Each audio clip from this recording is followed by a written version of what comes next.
Je m'interroge ce jour sur la question de la mise à l'écart,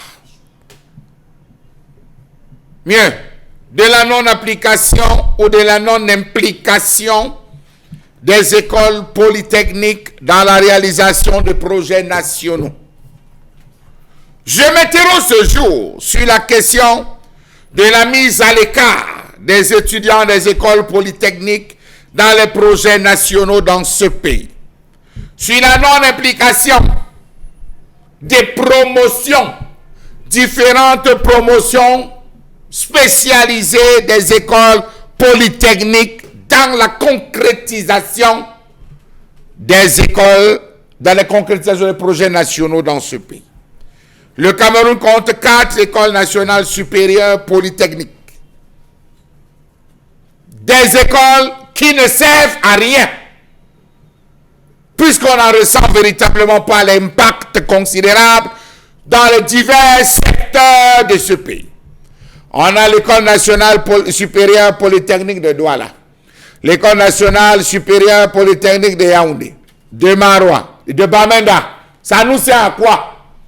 Monsieur le ministre des Travaux publics, à rien. Ça nous sert à quoi? Madame Madeleine Tuenté, à rien, à rien, à rien. Il faut dissoudre ces écoles, ça ne nous sert à rien. Les écoles nationales supérieures polytechniques dans tous les pays au monde sont de grandes écoles de l'État ayant vocation, entre autres, à assurer la formation des ingénieurs et cadres supérieurs dans les métiers de l'ingénierie pour une expérimentation dans le cadre des projets de développement du pays. Le cas de la ville de Cape Town, en Afrique du Sud, pensé par des ingénieurs des écoles polytechniques. Le cas de Lagos au Nigeria, pensé par des étudiants qui ont eu une vision. Mais hélas, comme on n'a pas de vision dans ce pays, on fait ce qu'on peut avec ce qu'on a, en allant chercher des entreprises qu'on a nous-mêmes créées. C'est le cas de Shanghai et Hangzhou en Chine, qui sont littéralement battus sur l'eau d'après une conception des étudiants de l'école polytechnique. Et sinon, nos gars nous servent à quoi? Les gars qui sortent de Polytech servent à quoi au Cameroun? À rien, à rien, à rien, je dis à rien. Mais sur le plan de l'agriculture, à rien. On les associe avec les gars de la phase à rien. Pourquoi chaque promotion ne travaillerait-elle pas à mettre en place un projet spécial et innovant qui serait de manière expérimentale, financé par le gouvernement, avant une extension dans le Cameroun? Dans sa note de veille économique et stratégique, parue en décembre dernier, le Centre d'analyse et de recherche sur les politiques économiques et sociales du Cameroun a démontré, et cela a été présenté par le ministre des Mines aux élus de la nation, qui demandaient à ce qu'on revienne à l'orthodoxie en utilisant ces ingénieurs, ces polytechniciens qui avaient pris sur eux de mettre sur pied un projet contre la dégradation rapide des routes sur toute l'étendue du territoire national sur un délai de 5 ans. Défi lancé.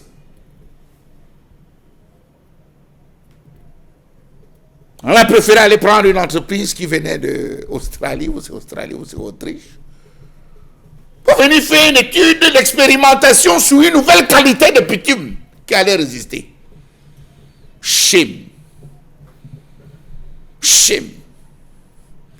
Comment comprendre qu'une école comme celle-là, grande école à vocation scientifique, technologique et professionnelle, qui a pour mission la formation des ingénieurs de cadres supérieurs dans les métiers de l'ingénierie, ne soit pas utilisée?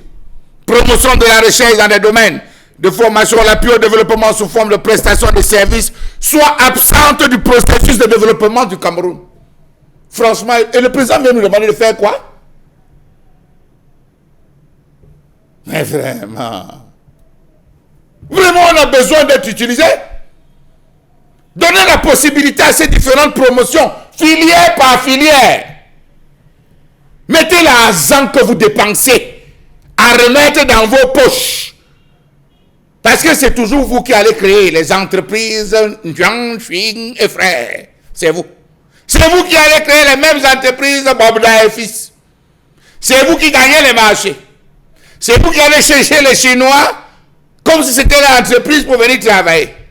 C'est encore vous qui les mettez dans vos poches. C'est encore vous qui résiliez les contrats. Entre-temps, ceux qui ont appris à étudier, c'est une façon de confirmer que vous n'enseignez rien et que vous ne mettez rien dans la formation, raison pour laquelle vous doutez des compétences de ces jeunes. On a des jeunes qui ont mis sur pied, à Douala, école polytechnique, un véhicule. Passez. Comment comprendre que des stages pratiques ne soient jamais organisés avec en toile de fond des étudiants des établissements polytechniques testés sur le fond pour une efficacité à nul autre pareil? Comment comprendre que nos futurs ingénieurs innovants ne soient jamais associés dans les projets, même après formulation par les écoles pour prendre part à certains projets? On vous dit ne partez pas au Canada, ne partez pas. Restez. Restez. Regardez nous faire. Ne partez pas, restez, regardez nous faire. On va parler des tracteurs, on loue les tracteurs. Il y a système de navigation, bus rapide et tout. On loue l'expertise brésilienne, on loue l'expertise italienne. Seigneur. Comment n'ont-ils pas compris que l'intégration de ces étudiants permettrait de réduire considérablement les coûts des 10 programmes ou projets éventuellement de permettre à ces jeunes de mettre en pratique les innovations dans divers secteurs techniques? Un jeune de Polytech, un jeune d'étudiant de l'école polytechnique a mis sur pied un projet de mini barrage de 2 à 3 mégawatts, 1 à 2 à 3 mégawatts, après avoir travaillé sur les débits de petites rivières. On a Bini Warak. 344 milliards. Et ouais, 1203 milliards. Le petit ne demandait rien. Ce jeune étudiant ne demandait rien. Hélas, trop de projets proposés par ces jeunes étudiants innovants n'a jamais vu le jour. Premier projet. Filière génie civil. Matériaux naturels innovants pour le futur. Projet suite logique, essence forestière, classement et normalisation, aide et développement, fibres végétales, bois, polymères. Un travail réalisé pour permettre d'avoir des maisons, je parle trivialement, des maisons, des domiciles à bas coût. Matériaux naturels innovants pour le futur. Ils ont conçu avec maquette. C'est arrivé dans les ministères, ça s'est cassé. Deuxième projet. Contribution au traitement de recyclage de l'aluminium de récupération au Cameroun. Là où nos amis du Nigeria excellent. En avez-vous rêvé trop? Il y a déjà des gens qui s'occupent de ça. Dans la récupération, recyclage de l'aluminium. On appelle ça au quartier Lampos. Dans tes choses. C'est pas mes choses.